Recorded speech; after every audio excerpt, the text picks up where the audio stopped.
জুমা মুবারক বলে শুভেচ্ছা বিনিময় হাদিসে যা বলা আছে। জুমার দিনকে মুসলমানদের ঈদের দিন বলা হয়েছে হাদিসে। ইরশাদ হয়েছে, নিশ্চয়ই আল্লাহ তাআলা মুসলিমদের জন্য জুমার দিনকে ঈদের দিন হিসেবে নির্বাচিত করেছেন। সুতরাং জুমায় যাওয়ার পূর্বে গোসল করে নেবে, আর সুগন্ধি থাকলে ব্যবহার করবে, আর মিসওয়াক অবশ্যই করবে। হাদিসের ভাষায় জুমাবার যেহেতু ঈদের দিন, সঙ্গত কারণেই এই দিনে একে অপরকে অভিবাদন শুভেচ্ছা জানানোর কথা আসে। বর্তমানে শুক্রবার এলে সোশ্যাল মিডিয়ায় জুম্মা মুবারক বলে অভিবাদনের প্রথা দেখা যায়, কিন্তু শুক্রবারকে সামনে রেখে এভাবে জুম্মা মুবারক বলে শুভেচ্ছা জানানোর বৈধতা কি আদৌ ইসলাম দেয়?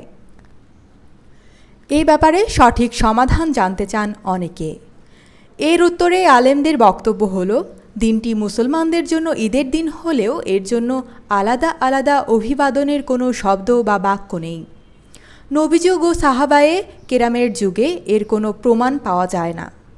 তবে হ্যাঁ, শুধু দোয়া হিসাবে কোনো প্রথা বা রীতিনীতির পেছনে না পড়ে জুম্বা মুবারক বলা যাবে। তাও প্রতি শুক্রবারের এটিকে অবশ্যই আমল মনে করা যাবে না।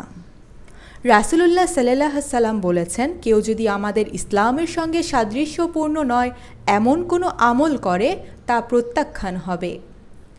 অন্যত্রে আছে, কেউ যদি ইসলামে নতুন কিছু শুরু করে যা এর অন্তর্ভুক্ত নয় তা বাতিল বলে গণ্য হবে।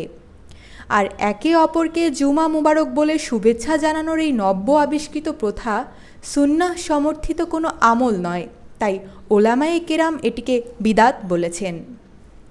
মূলত শ্রেষ্ঠ অভিবাদন হলো আসসালামু আলাইকুম বলা।